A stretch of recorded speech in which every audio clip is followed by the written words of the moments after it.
Soalnya kan di Bigetron ini kita tuh kemarin ada 9 orang dan itu gonta-ganti terus. Susah lah dari segi chemistry, terus cocok-cocokannya gimana, terus cara mainnya gimana.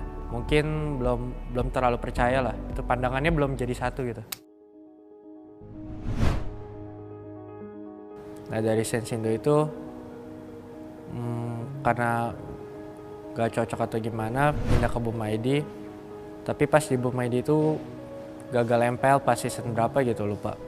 Pas udah gagal MPL jadinya pindah ke Victim buat RMDL.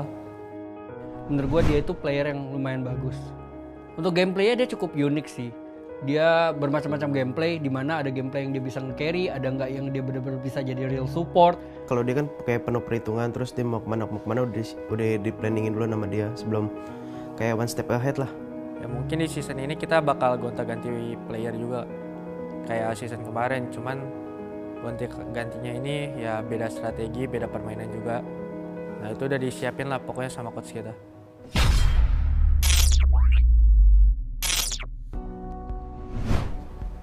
Ya awalnya kayak biasa, kayak orang pada umumnya lah, nge-push, terus ketemu teman, main, mabar. Akhirnya kan ketemu sama anak-anak Lord dulu sebelum EVOS. Nah dari Lords itu pindah ke Sensindo sih. Nah dari Sensindo itu gak cocok atau gimana pindah ke Boom ID. Tapi pas di Boom ID itu gagal MPL pas season berapa gitu lupa. Nah setelah itu pas udah gagal MPL jadinya pindah ke Victim buat MDL kalau nggak salah. Ya buat MDL. Awalnya kita berlima, yang cocok itu Sans, Sinting, Sanji, On My Way sama gue. Abis itu ke BTR deh. Ya kalau di Victim itu lebih gampang delete lah, karena mereka bener-bener kayak kita tuh percaya banget gitu. Kita tuh kayak lu mau main apa ya main, pada saling percaya. Yang penting lu tuh ngerti hero itu, ya udah main aja. Mungkin karena kita dulu di Victim cuman 5 orang, untuk nyatuin makro mikro kita berlima sih lebih gampang daripada di Bigetron ya. Maksudnya kita tuh berlima tuh udah kayak ngerti lah, soalnya kan kita kayak rank berlima terus, scrim berlima terus, kayak gak ada batasan lah pokoknya.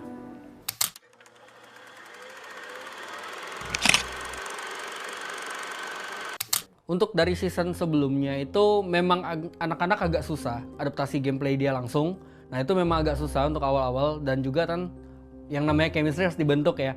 Cuman dari Rainbow juga sering ngajakin main bareng atau apa, jadi anak-anak yang lain terbiasa. Jadi menurutku nggak kesusahan sama sekali, karena anak-anak sekarang ini tuh yang di tim gue ini mereka cepat adaptasinya. Jadi untuk ada player baru atau nggak ada pergantian roster atau apa, mereka cepat adaptasinya. Coba dulu lah, hati-hati. Ya mungkin waktu itu salah gue juga sih. Soalnya kan di Bigetron ini pemainnya maksudnya kalian tahu sendiri kan, kita tuh kemarin ada 9 orang dan itu gonta-ganti terus. Jadi agak susah sih. Ya pokoknya susah lah dari segi chemistry, terus cocok-cocokannya gimana, terus cara mainnya gimana. Itu pasti beda terus harus nyesuaiin lagi gitu satu sama lain. Mungkin belum terlalu percaya lah. Pandangannya belum jadi satu gitu. Ada yang bisa dilakukan oleh seorang Bravo. Lihat Rasi langsung ke arah belakang. Maju coba support. lagi Dan kali Rasi di arah ini. belakang. Fokus ke arah turret. Balas yang membantu poin. Ada Taylor Renta PKK didapatkan, berhasil tumpang. Para pemain dari tim Bigetron apakah Wah, 2 lihat player. Terus juga ada cantiknya. 3 player. Dan 3 player hilang. 4 player hilang. Ini dia bakal terjadi wipeout. San Oh, ditumpangkan tapi oleh seorang Rainbow. Masih mau perkasa. This is it. Rainbow harus mengakui kekuatan dari seorang San dan bencana. Kalau menurut gue sih tim gue kurang siap sih dari segi strateginya maksudnya cuman itu aja.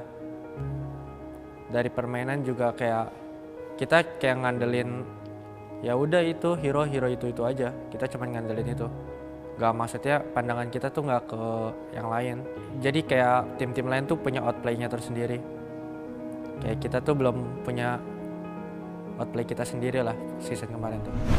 Bravo ditumpangkan, Godlike didapatkan, Rainbow gak bisa bergerak, Dini bencana, Alter Ego memastikan dirinya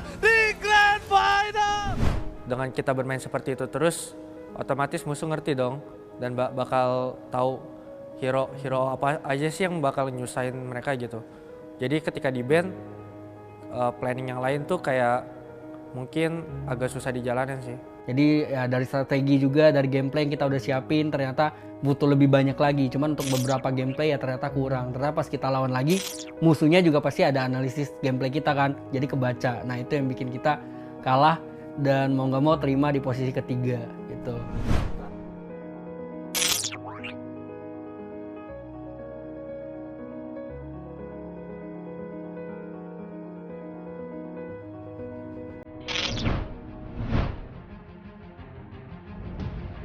Mungkin kita akan lebih konsisten sih.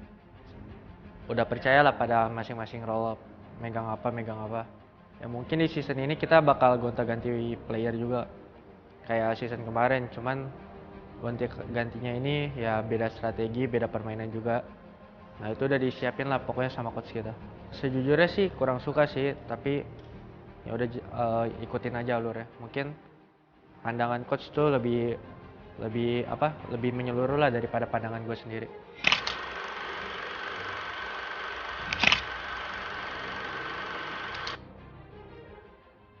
Shot caller penting banget sih di tim gitu, kayak ada shot caller.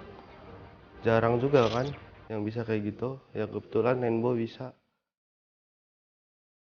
Kalau dia kan kayak penuh perhitungan, terus dia mau kemana udah di planningin dulu sama dia sebelum, kayak one step ahead lah.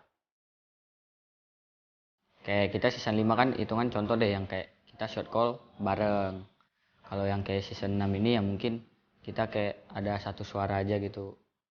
Makanya kayak masuknya Rainbow ya mungkin bisa buat ngatur kita lah. Kayak dia yang ngatur gamenya, nah ntar kita yang ngambil keputusannya bareng.